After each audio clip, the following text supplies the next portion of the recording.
What's up guys, this is Jimmy with Hifly Strength Systems, and today we're going to be talking about how to actually flexibly diet. Now, a lot of you know or are aware of the term if it fits your macros. Essentially what this is using MyFitnessPal or apps like MyFitnessPal, I think there's Macro Tracker, and recording what you eat every day to make sure that you're hitting your micronutrient goals and your macronutrient goals.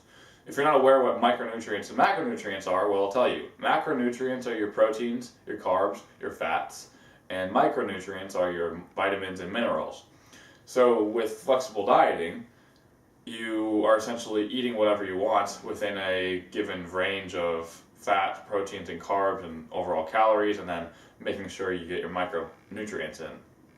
However, flexible dieting can quickly turn into inflexible dieting if you become the type of person that tracks everything that goes into your body. And there's no need to do this unless you're a competitive bodybuilder. And even then, you can probably get away with not tracking a few things here and there. So that's why I'm trying to talk to you guys about how to make this inflexible dieting pattern that a lot of people tend to develop into a more flexible type of diet and lifestyle. Adherence is the most important thing if you want to maintain this lifestyle long term. So becoming an inflexible dieter using basic things like MyFitnessPal is very dangerous for the longevity of your health.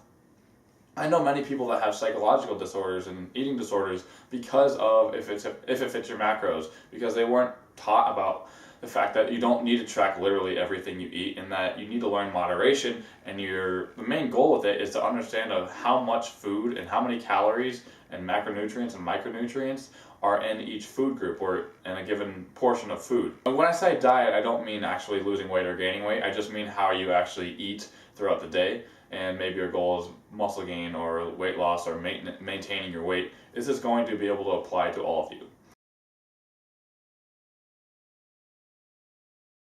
So really what you need to do is learn how much food is in each food group or a certain food.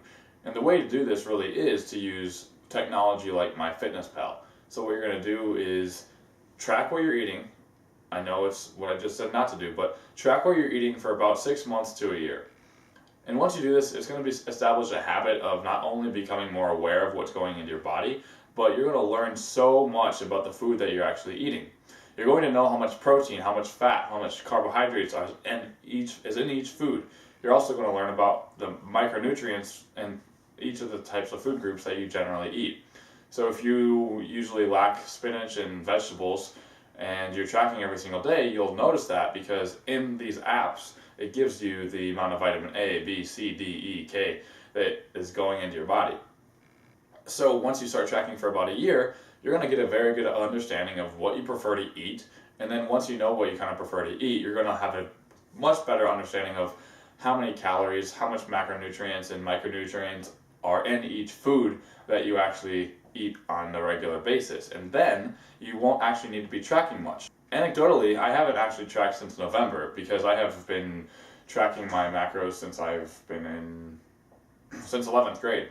So I have a very good understanding of how many carbs and fat and protein are in each type of food, and I usually don't eat crazy amounts of diverse food. So what I eat today is going to be similar to what I eat tomorrow and what I eat next month. Everything's very similar. I don't deviate too much from what I eat. It's usually a regular amount of oatmeal and chicken and some Sour Patch Kids and candy, and everything's relatively similar. So because I've been tracking for so long, I don't have to think about what I'm eating. I know about an estimate of how many carbs I'm eating, how many fats I'm eating, and how much protein I'm eating.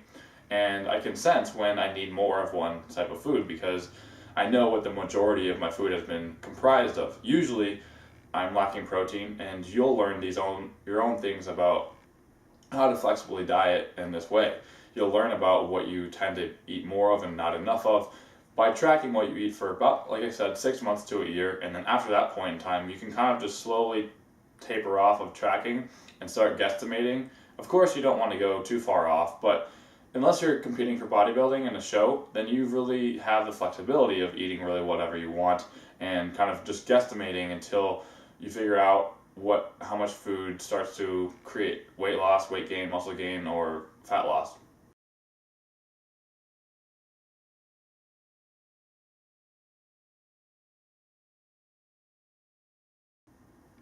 That's really all I have to talk to you guys about today. I hope you learned about how to become a more flexible dieter, and I hope you can apply it to yourself right now.